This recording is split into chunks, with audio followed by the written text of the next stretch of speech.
안녕하세요, 복디빌더입니다. 정말 오랜만에 롱폼 영상을 찍게 되는 것 같아요. 그래서 제가 열심히 사느라 사실 롱폼 영상으로 책을 소개하는 거에 대해서 조금 재미가 없었거든요. 근데 요즘 다시 좀 좋은 책들을 읽게 되면서 이 책은 좀 여러분들과 제 영상을 봐주시는 구독자분들과 한번 공유하고 또 댓글로서 의견을 나누면 정말 좋을 것 같다. 나란 사람으로서도 많이 발전할 수 있을 것 같다라는 생각이 들어서 오늘을 계기로 다시 롱폼 영상을 좀 찍어볼까 해요. 그래서 오늘 여러분한테 소개해드리고 간단하게 안내해드릴 책은 뇌는 어떻게 나를 조종하는가 라는 책이에요. 이 책은 제가 요즘 밀리의 서재로 책을 많이 보기 때문에 밀리의 서재 구독하신 분들은 이 책이 지금 1등에 위치해 있거든요. 그래서 아마 다들 이렇게 어떻게 한번 하시다가 보셨을 거예요. 하지만 우리가 책을 좋아하더라도 저 같은 경우는 사회과학 책을 좋아하고 어떤 분들은 소설을 좋아하고 이렇게 좋아하는 게 다르기 때문에 1등이어도 넘어가신 분들도 많을 거예요. 근데 사실 이 페이지 수도 얼마 안 되고 정말 재밌어요. 정말 재밌기 때문에 제가 간단하게 소개해드리면서 제 소개 영상 다 보시고 저거 한번 읽어봐야겠다라는 생각이 드신다면은 제가 오늘 롱폼 찍기 잘한 거라고 저는 생각을 해요. 일단 이 책은 간단해요. 저희가 뇌과학에서는 가장 핵심적인 게 좌뇌와 우뇌의 기능을 먼저 이해하시면 돼요.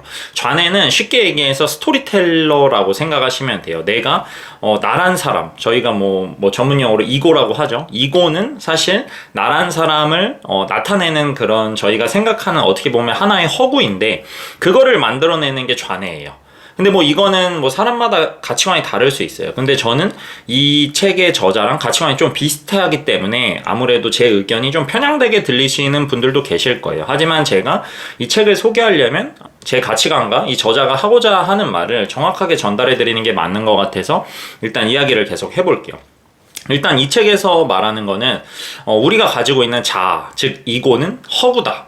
좌뇌가 만들어낸 스토리텔링이다 라는 말을 되게 많이 해요. 예를 들어서 제가 그거 하나 설명해 드릴게요. 예를 들어서 잠깐 저희가 주변을 한번 둘러볼까요? 주변을 한 5초 정도만 둘러볼게요. 그러면 지금 제 방이거든요. 제 방에는 옷이 있고 노트북이 있고 아이패드가 있고 마이크가 있고 제가 영상 찍는 카메라가 있어요. 그리고 이렇게 불을 껐다 켰다 할 수 있는 이런 전원 버튼이 있거든요. 그러면은 우리가 이렇게 주변을 둘러볼 때 특정 대상에 포커스온 하는 건 그냥 본능적인 거예요. 좌뇌가 그렇게 시키기 때문에. 하지만 그 와중에 제 방의 벽지나 뒤에 보시는 배경에 그냥 공허한 부분들 있죠. 그 부분을 바라보는 사람들은 없어요. 10초 동안 주변을 둘러봐라 하면은 특정 대상물에 집착하지 이렇게 공허한 empty, 우리가 불교에서는 이거를 공이라고 표현하거든요. 거기를 바라보는 사람들은 없다고 해요. 근데 이 저자가 말하는 핵심은 우리가 주변을 둘러볼 때 특정 대상물을 바라볼 때는 좌뇌가 쓰이고 그 다음에 공허한 부분, 예를 들어서 우리가 밖에 보면은 요즘 높은 고층의 건물들이 많잖아요. 그러면 그 고층의 아파트나 건물과 건물 사이에 공허한 하늘이 있죠. 거기를 바라볼 때만 우뇌가 활성화된다고 해요. 그래서 이 우뇌가 활성화되는 게 그럼 뭐가 좋냐? 저희가 요즘 명상 되게 많이 하잖아요. 저도 아침에 일어나면 40분씩 꼭 명상을 하고 하루를 시작하는 게 루틴인데 이 명상과 그 다음에 명상의 효과를 움직임으로써 얻어낼 수 있는 운동은 요가나 태극권 이런 것들이 있어요. 물론 저 같은 웨이트 트레이너를 가르치는 PT 선생님도 그런 명상의 효과를 웨이트랑 접목시켜서 지도하긴 해요. 실제로 저한테 운동을 최근에 배워보신 분들은 공감하시겠지만 그런 식으로 지도를 하는데 여튼 우뇌가 활성화돼야지만 우리가 명상에서 얻을 수 있는 효과를 얻을 수 있다가 이 사람이 말하고자 하는 핵심이에요. 물론 이제 결론은 그게 아닌데 결론은 제가 이따가 설명해 드릴 건데 일단 좌뇌는 사실 이 좌뇌가 만들어내는 자아나 그런 내가 확신할 수 있는 이고는 허구다라는 연구는 정말 오래전에 나왔어요. 한 1980년도에 이미 나온 연구예요. 이 연구는 뭐냐면은 예를 들어서 대부분 사람들은 좌뇌와 우뇌가 따로 분리되지 않아요. 실제로 좌뇌가 스토리텔링을 해서 나를 속이고 있을지언정 우뇌도 그 정보를 일단 좌뇌와 같이 받아들여요. 근데 이 1980년도에 이루어진 연구가 좌뇌와 우뇌가 분리된 이제 환자들, 이 사람들한테 각각 다른 물체를 보여줬을 때 우뇌가 본 것과 좌뇌가 본 것이 다르더라도 이 우뇌가 이거를 집은 이유를 좌뇌가 지어낸다는 거예요. 그러니까 예를 들어서 어린아이들이 거짓말할 때 그런 거 있잖아요. 너 이거 왜 그랬어? 왜 그랬어? 이러면은 그냥 이러려고 그랬어 이러면서 뭔가 핑계를 대고, 그러니까 이런 거짓말을 하는 행위 있잖아요. 이런 내가 어떤 핑계를 대고 내 감정에 솔직하지 못하고 거짓말을 하는 것들, 이런 내 행위의 근거를 찾는 것들은 다 좌뇌가 만들어낸 스토리텔러자 허구라고 실제로 1980년도에 이미 연구 결과가 나온 거예요. 근데 사실 뇌과학에 관심이 없으신 분들은 그렇게 막 많이 처음 들어보는 소리일 수도 있어요. 예를 들어서 이 책에서 나오는 내용 중에, 이거는 뭐 책 좋아하시는 분들은 많이 본 예시일 수도 있어요. 이 가운데 있는 동그라미와 가운데 있는 동그라미 중에 누가 더 커 보이냐, 누가 더 작아 보이냐. 사실 좌뇌는 당연히 이 외부에 있는 것들로 인해서, 사실 이 동그라미는, 이 실험 많이 유명하잖아요. 이 실험은 손가락을 대보면 이 동그라미 크기가 같아요. 근데 좌뇌는 외부에 있는 것들이 커 보이거나 작아 보이거나 하는 거에 따라서 스토리텔러로서 이게 누가 더 크냐 작냐를 만들어낸다는 거예요. 그래서 좌뇌가 시키면은 당연히 큰 원들 안에 있는 저 조그만하게 보이는 원이 더 작다라고 이미 뇌에 스토리텔러를 들어간 거고, 우뇌가 하는 역할은 실제로 엄지손가락을 대보는 거예요. 엄지손가락을 대봐서 실제로 대보니까 크기가 같네 라고 하는 게 우뇌의 역할이라고 생각하시면 돼요. 그래서 사실 이런 우뇌의 역할과 불교에서 추구하는 나란 사람이 없어져야지만 내 생각이 멈추고 행복해진다라는 거랑 일맥상통하고, 이제 현 시대에 들어와서 그게 과학적으로 증명할 수 있는 세상에 진입한 것 같다가 이 저자가 말하고자 하는 핵심이에요. 그래서 저희가 사실 명상 해보신 분들은 알겠지만, 사실 저희가 호흡을 통해서 제 생각을 비우고 그 상태에서도 한 10분, 20분, 한 30분 정도 넘어가면은 호흡, 내가 숨 쉬고 있는 것조차도 내가 의식하지 않지만 느껴지는 상태에 다다라요. 사실 그 기분 때문에 앞에 불편한 가부좌 자세로 앉아있는 거거든요. 이건 아마 경험해보신 분들은 알 거예요. 아마 시작하신 지 얼마 안 되신 분들은 그렇게 공감이 안 될 수도 있는데, 꾸준히 하시다 보면 그 단계까지 간다고 생각하거든요. 그래서 그 명상 수행자분들이 느끼는 감정이, 그때 이제 우뇌가 쓰이는 것과 이 사람이 말하는 우뇌가 쓰이는 연습들과 저는 정말 그게 일맥상통하다라는 느낌을 많이 받았어요.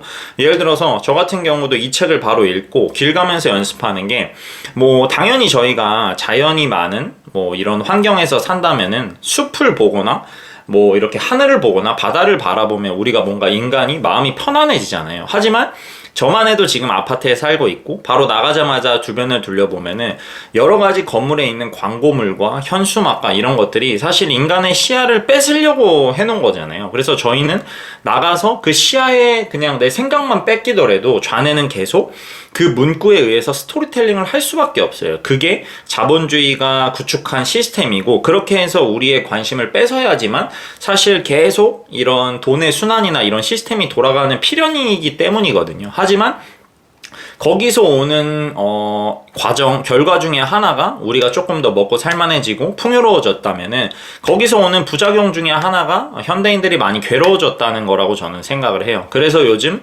이런 책이 밀리의 서재 1등에 랭킹하고 있고, 명상과 독서가 사람들의 관심을 많이 받고 있는 거라고 저는 생각을 해요. 그래서 이런 책들의 결론이 사실 그런 거라고 생각하시면 돼요. 예를 들어서 저희가 그러면은 물질 만능주의, 난 돈이 최고야. 예를 들어서 돈이나 성공에 집착하는 건 당연히 내 인생의 스토리텔링이기 때문에 좌뇌 기능에만 집착한 거라고 생각이 드실 거예요. 반대로 난 스님처럼 아예 욕구를 다 죽이고 살 거야. 이거는 우뇌만 활성화시키는 거라고 생각해요.